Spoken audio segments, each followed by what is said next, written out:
Hello friend, नमस्ते, प्रणाम। मैं नीलू मौर्य अपने यूट्यूब चैनल पे सभी दर्शकों का स्वागत करती हूँ और मैं जा रही हूँ एक सोहर का उठान गीत गाने। आप लोग को ज़रूर पसंद आएगा। राधे राधे, जय माता जी। ए सासू बजनी कहेलो तू त हमारा के।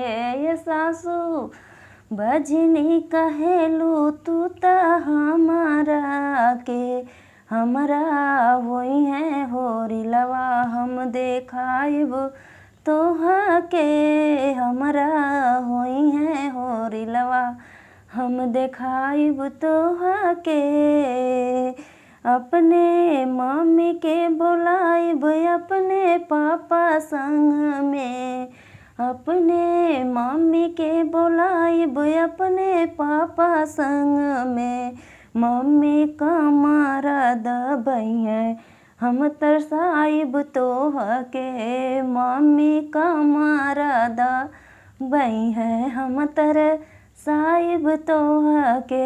ये सासू ए जेठनी तू त बजनी कहेलू हमारा के। ए जेठनी तू त बजनी कहलो हमारा के। हमरा होई है होरिलवा हम देखाइब तोहा के। हमरा होई है होरिलवा हम देखाइब तोहा के। अपने भाभी के बुलाइबा अपने भैया संग में। अपने भाभी के बुलाइबा अपने भैया संग में। भाभी पीपला पीसैया हम तरसाइब तोहा के। भाभी पीपला पीसैया हम तरसाइब तोहा के। ए ननदा तू त बाजनी कहेलो तू त हमारा के। ये ननदा बाजनी कहेलो तू त हमारा के। हमरा हुई है होरिलवा हम देखाइब तोहा के।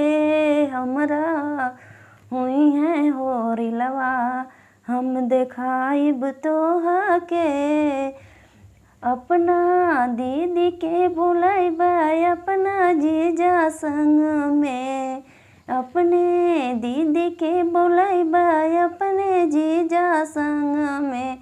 दीदी का जला लगैया तारा साहिब तोहा के। दीदी का जला लगैया हम तरसाइब तोहा के।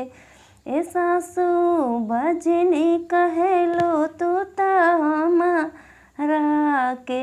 हमरा हुई है होरिलवा हम देखाइब तोहा के। हमरा हुई है होरिलवा।